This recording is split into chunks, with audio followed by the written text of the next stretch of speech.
Well, good morning. Doc here. I'm getting ready to do a tune-up on this 2008 Focus. Wanted to give you an idea how that goes. Quick background on me. I've been a lifetime technician, ASE certified as a master automobile technician and a heavy-duty medium truck technician. And I want to give you some tips on how to save money. I've laid out some tools.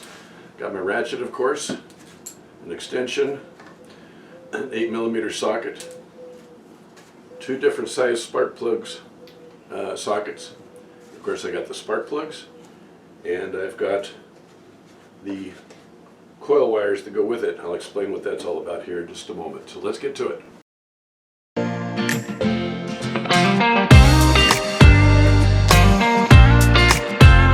So here are the spark plugs that I picked up. The Bosch spark plugs. They're platinum. Got a very small platinum tip on them. Isn't that cute? Even at idle, each one of these spark plugs is sparking about 400 times a minute. That's pretty dang fast. It's faster than I can drum. Imagine what it's like when you get to 3,000, 4,000 RPM when you're traveling down the highway. These suckers are lasting 100,000 miles plus. I got about 110,000 miles in the spark plugs I'm about to pull out. You'll get to see how they look. And you're going to find out they look like, wow, they look like they could keep on going. The other thing I'm going to replace is the coil on plug that I got. These are NGKs. I also got these from Rock Auto. There's the boot, and there's a resistor coil spring. The reason it's a resistor is to help avoid noise and static in your radio, two-way radios, ham radios, TVs, things like that. So obviously, this is something that should be replaced as well, because every time this spark plug fires, that means this little goodie right there is traveling the electricity through to make that spark happen up on the tip. So this is taking a beating as well. Now, they'll try to recommend to you every 100,000 miles to replace this in the boot as well. Mine are original, 212,000 miles, they're still going strong. But I figured now's a good time, since I'm in there, to go ahead and replace these. Let's get started. Let's get your hands dirty. This is pretty typical of a 4-cylinder engine of its era. It's computer controlled, fuel injected, and each spark plug has its own coil on it. These are the coils. Nice thing about this is if one of the coils fails, you'll end up having a misfire, but not a complete engine failure. So let's get into it. We've got an 8mm head on these sockets down here, on these bolts. We're going to pull those off and then pull these coils up out of the way. I'd like to mention now, when you go to put these back together later on, you don't want to tighten these down too tight. We'll cover that towards the end of the video as well. I'll be very gentle with these. I like to go through and break the tension on each one. You can hear that little click. Now these probably don't need the ratchet so much anymore to loosen them. They call finger tight, wrench loose. So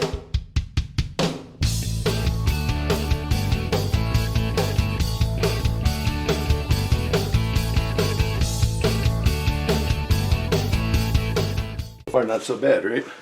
Now some cars are going to have plastic trim covers over the whole thing, and you look at it and go, where's the engine? And those are a little bit trickier to figure out how to get them. Most of them just pop up. But you're afraid to do that because you're afraid you're going to break something because they're plastic.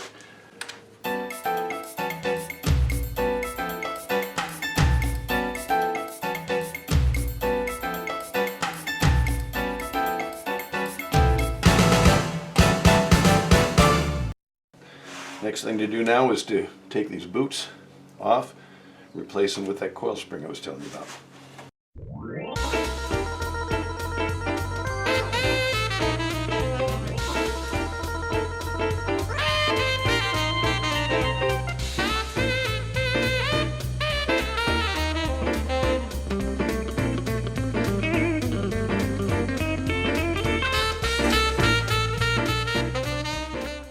So my next step now is I'm going to get down into these holes, get those spark plugs out.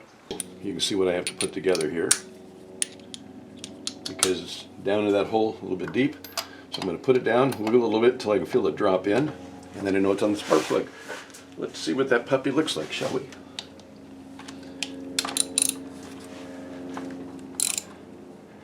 Now in this case, I want to slow this down a little bit. You have to be real careful pulling them out. As I mentioned before, in some cases the spark plug will grow some carbon deposits on the tips of the threads, especially if the threads go down into the cylinder. Let me show you an example if I could real quick. There's the new spark plug that I'm going to be putting in this car. Here's the spark plug that I'm going to be putting in my wife's Edge. Okay, there you go. See how long that one is compared to it?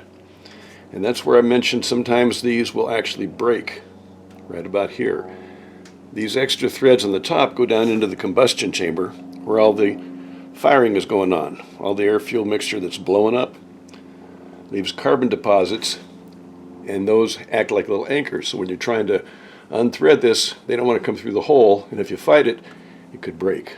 So I wanted to show you the difference there. In this case, I'm not too worried about it, but you still want to make sure that it's nice and smooth coming out. Feel just a little bit of slight tension, nothing too bad. In fact, I could almost do this by hand without the ratchet. I'll speed the video up for the other ones because this is kind of boring to watch.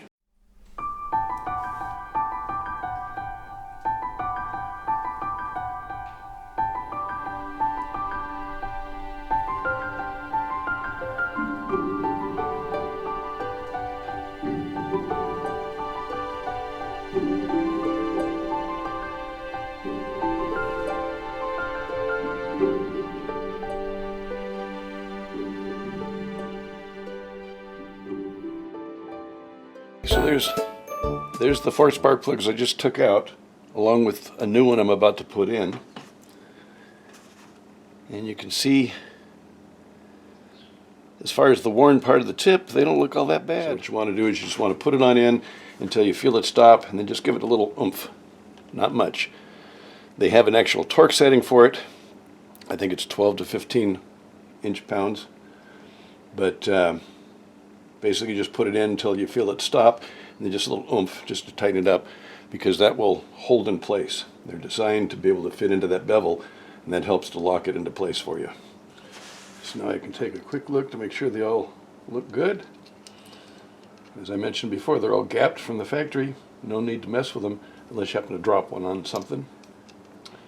So we're all good. Let's put them in.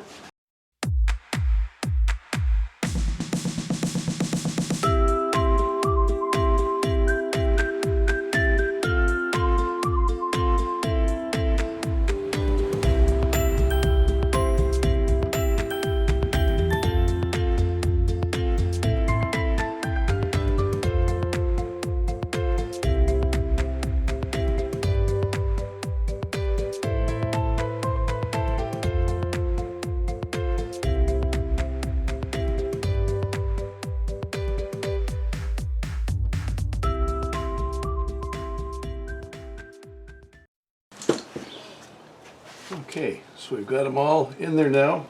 That should all take care of what we've got going on here. You don't want to tighten these up too tight.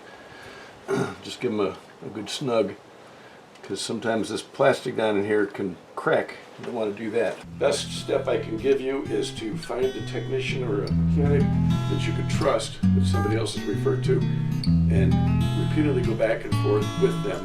Let them get familiar with you and with your car. They'll be more apt to give you an honest assessment. I hope you like it. Doc's fun projects. I do woodworking. I play with epoxies. I do a lot of automotive type stuff. So if you're interested in it, please like and subscribe and let me know. And if you have any questions about anything in particular, shoot them my way, and I will look for those questions, and that might prompt me to put together a video to help you specifically with your question. Hope you have a great day. Doc out.